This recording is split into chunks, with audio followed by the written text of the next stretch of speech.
Okay, folks, welcome back to this NASDAQ buy trade that we're going to be looking at, right? So, again, one thing that's been brought to my attention from the free community I have is that a lot of people tend to mistake the structural bias and determining an overall bias with their entry models. The first thing to understand with price is that you have to understand that bias comes before price, before entering, sorry. Bias comes before entering. You have to understand your market bias first before entering. And I'm going to be going over a quick overview as to how I found my bias for this NASDAQ buy trade, right? So again, what we have over here is we look at our market structure to begin with, right? So our market structure saw us printing a structural high up here and a structural low down here. Now from here, we had price giving the all-time high at the time. So this was the structural high. And then from here, we saw a break of structure to the downside. So this is a bearish market structure shift, right? So let's label this BOS or market structure shift, right? So now that the structure is bearish, you now want to understand where the pullback is likely to occur. So from here, we had a bit of a rangy day over here, rangy Friday, rangy into Monday. And so from here, the structural low will be targeted down here or priced down here. So this is the overall dealing range we're working with. So we have a dealing range high and we have a dealing range low, just like this, right? Dealing range high versus the dealing range low. And so I confirmed the dealing range only after we saw a pullback. So now that we've had our dealing range, the thing to understand is we have a premium up here. So this is our premium region and this is our discounted region, right?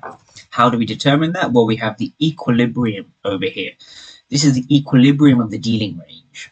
So once we did establish that, from here it's important to understand the entry model and how I actually took this trade. Now from here, I didn't confirm this structural low down here. This is the dealing range low. I didn't confirm this dealing range low. So let's label that dealing range low. This also is essentially the 15-minute low as well. So this dealing range low, this 15-minute low, I didn't actually establish until we saw price pulling back over here. So the main narrative of this trade was to catch price moving from a discount all the way up to premium, which I did. I was able to catch most of this move, right? We held it for, I think, 2 to 3 days, you know, this essentially that weekly bullish expansion. So how can you have caught this trade is essentially, right? So essentially it all comes down to time price theory.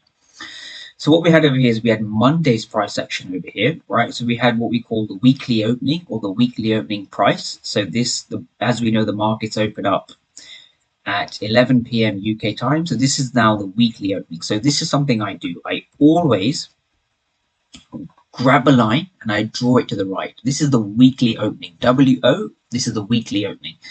Now, the trick to understanding the weekly opening is to buy below the weekly opening, right? Buy below. It's a little bit like, you know, it's analogous to premium and discount. You want to be buying below that weekly opening. Very important to understand where you're positioned in price. Now, from here, we had Monday that headed lower, continuing on with the bearishness from the week prior. So we had a very bearish Thursday. Price continued lower. There was a selling opportunity over here. Now, Friday going into Monday, we did see the bearishness continue. Now, from Tuesday is where we began to saw that reversal, which gave the direction for the next week. So now that we're below the weekly opening, that's sort of step one of the A+ setup checklist. Now, the second thing we want to look for is we want to look for a sweep of liquidity. And this is where we get very intricate with the market details, right? This is our structural low.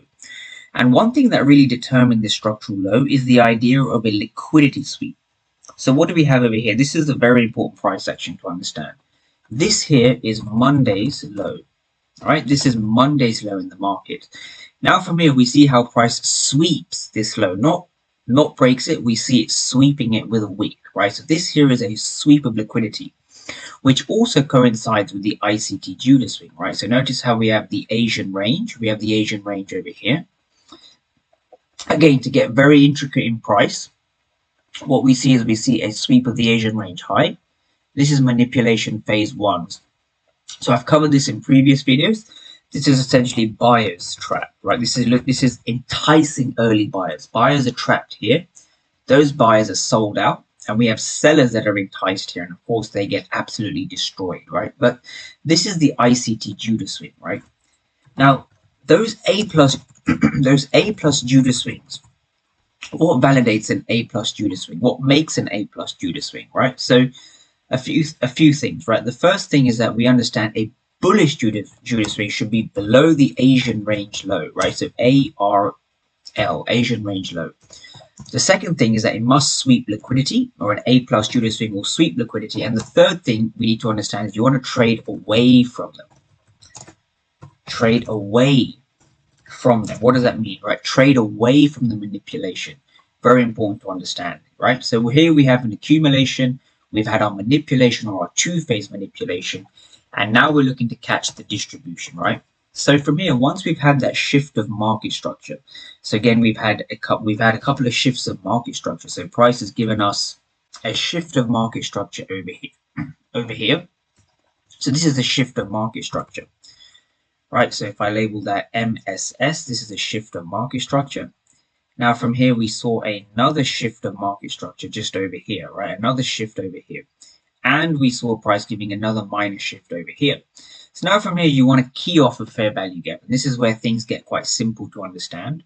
Now, the order block is essentially where you want to be trading off, right? So this is an order block over here in this region.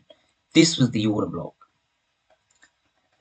Why is this an order block? Well, what validates this as an order block? Well, when I'm looking to enter, there's two things the order block must establish, right? The first thing is that it must, if I label this, it must break structure. So we've seen price shifting structure once, shifting structure twice, right? So this is the first rule. We have to see price shift the market structure, MSS. The second thing it must do is it must leave a fair value gap that's time-based. Now, what do I mean by time-based? Right, that's essentially a fair value gap that occurs in the New York session. This fair value gap over here occurred at 3 p.m. UK time, which corresponds to 10 a.m. Eastern Standard Time, right? 10 a.m. Eastern Standard Time. This is well within the New York AM session, right? This is essentially the silver bullet. So once you understand this, from here, the trade isn't really hard to key off, right? The trade isn't really hard to understand. You've had accumulation, you waited for manipulation with the Judah swing, and now you're entering off an order block, distribution, right? So this is now the position. Now, I personally kept my stop loss, if I get this out, if I can get it out, sorry.